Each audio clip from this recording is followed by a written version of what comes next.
the town, unmanned, then derailed, burst into flames, and several fuel tankers exploded. So, if that is true, then that would not be the first time, believe it or not, that an unmanned vehicle has taken off on its own. There are two possible reasons for this. One, hydrogen sulfide is being absorbed into the brake pads and the tires and frying the brakes. Two, hydrogen sulfide is reactive with copper, especially electrified copper, like wiring in the vehicles. I very highly suspect that small fires are sometimes breaking out around the wiring in vehicles, frying off the insulation, then wires touch vehicle, basically hot wires itself. Because if you have time today, look at how many car and vehicle things did that very thing. Now, most notable example of this so far was in May, when a boat burst into flames, started itself, then took off across Coast Harbor in Australia, smashing into other vehicles.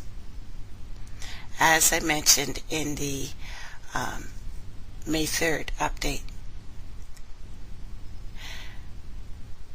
Could be that this Canadian tragedy was the exact same scenario, except it was a train instead of a boat. And think about that. Trains starting themselves while hauling dangerous and or flammable chemicals and turning into high-speed mobile bombs. Holy shit, basically. Now, fortunately, I don't think this is very common, as a fire has to start in just the right place, and the right wires have to be near each other and make contact. Still, it looks like this problem is happening from time to time. Sometimes the consequences are devastating, like we've just seen. Now, the story of the 7th, an underground electrical fire erupted in coastal Yonkers, that's New York. Power goes out for many who swelter in the heat. And again, hydrogen sulfide is a heavier than air gas, which will seek out low-lying areas like underground facilities, basements, valleys, canyons, ditches, ravines, etc. It is also reactive with copper, especially electrified copper, like cabling in underground electrical facilities, battery cables, wiring in vehicles, etc. There have been many underground electrical fires and explosions in the last year or two, especially in the last few months and even more in the last few weeks.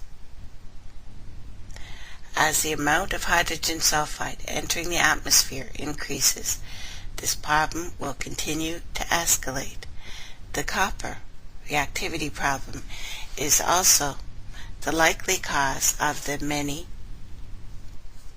non-running vehicles bursting into flames, like I said. Can you imagine a world without electricity or vehicles? Because I think that may well be coming, at least in the way that we look at it. Now, Stewart Creek, 2 wildfires grow to 40,000 acres and reaches the Chena River. Now, this is Alaska. 2 communities are evacuated already, and I have lots of links about that. The explosion blew a house off its foundation. A fire erupts. This was in Michigan. A huge blaze breaks out at, guess what? An electrical recycling center in Sittingbourne, Britain. Smoke alert issued. Now, this bridge actually was a historic White's Bridge, burst into flames again in rural Michigan, and this spans a river, and it's usually those kind of things that have to happen of course. Huge fire devastates a metals plant, Maryland. Landfill erupts in flame, Sarpy County, Nebraska. Now, as you can see, guys, these events are ongoing. They are devastating, and they are ramping up. So when we talk about conspiracy theories, which I absolutely do, right? Absolutely do. These things are happening at greater and greater frequency here to be just because the government wants to blow things up. I do not give them that kind of credit. They're not doing all of these. Now, moving to the banking swindle here, because this is still part of the overall swindle. And we touched on some of the scientific stuff yesterday, but we'll go into that more today, of course. Now, review from yesterday. Banking swindle, part 1. Federal Reserve Act, 1913.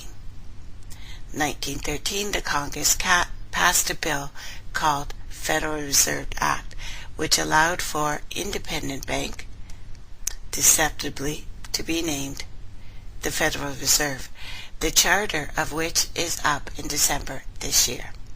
Next, the money changers. As taxes increase, so does political corruption. This happens all over the world and has always happened in that way. As we're seeing everywhere, usury and debased coins or paper become the rule. Neither one of these is better than the other. Number 3, the goldsmiths. Ancient goldsmiths discovered that profits could be made by rowing the economy between easy money and tight money. So they say what goes out and who gets it. Still going on. Then we have King Henry I of England, the tally sticks. Conflicts with the Stuart king led to money changers of Britain being able to return. Then they combined with the money chargers and changers and goldsmiths of the Netherlands and finance the invasion of William the Orange, overthrow the Stuarts 1688, took the British throne. Then Bank of England. Bank of England was established 1694. So today we continue with this ongoing swindle and move from England, Bank of England, to Rothschilds, although they had a big piece in that. Today, because of the things we talked about yesterday, which reach back to one of the first things ever written in the Sumerian text, because they had the same problem. Nearly every nation on this planet has a privately owned central bank. The ones that don't, you can tell because they're getting their ass blown up right now. Using the Bank of England as a basic model here, because I'm sure it's always been done the exact same way. This form of banking takes over an entire nation's economy, becomes a plutocracy, kind of, ruled by the rich.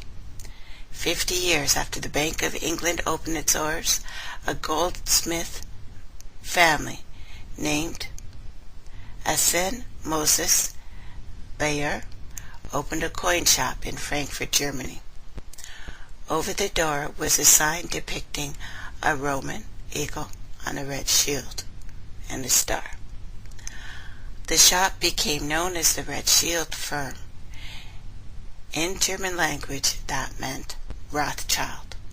So, we are going to start from there, talk about how they took over everything all over the world, and we will continue. You're listening to Turtle Island News with Tracy Kennedy, and I'll be right back. My relatives down in New Orleans, Tennessee, and Detroit, help build that land in slavery until the Civil War done destroyed it. Where's my 40 acres and a mule? Where's my 40 acres and a mule? Where's my 40 acres and a mule? Where's my 40 acres and a mule? Somebody moan.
Escape the prison of my ego and lose myself in the mountains and the desert.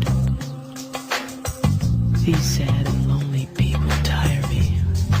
I long to revel in the drunken frenzy of your love and feel the strength of Rustum in my hands. I'm sick of mortal kings. I long to see your light. With lamps in hand, the sheiks and mullahs roam the dark alleys of these towns, not finding what they seek. You are the essence of the essence, the intoxication of love. I long to sing your praises, but stand mute with the agony of wishing in my heart. Now, the blood that we're seeing on the streets in Egypt right now, and the incredible fraud that's going on all over the world, is all brought about by this great mechanism, the exact same one. So, when Amschel Meir Bayer's son, actually inherited the business, he changed the family name to Rothschild. Amschel learned that loaning money to governments and kings was far more profitable than loaning to a private individual. Not only were the loans bigger, and even though off and on in Europe they had made usury illegal, it was now completely legal because of the deals done with the Vatican and the new king usurper. Okay, still with me? But nations also, well, they were secured by the nation's taxes. Amschel had 4 sons and trained them all in the skill of money creation, sent them out to Europe to open family-owned banks. The first son, Amschel Meir, stayed in Frankfurt to manage the hometown bank.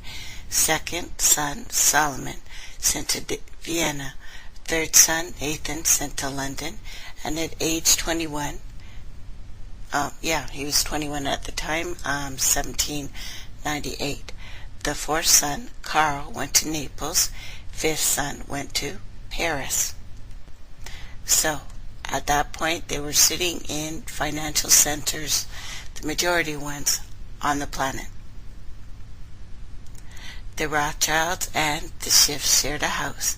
Both families would play a major role in the history of this planet for the rest, well, till now, still ongoing, and a major role in the devastating, horrific way.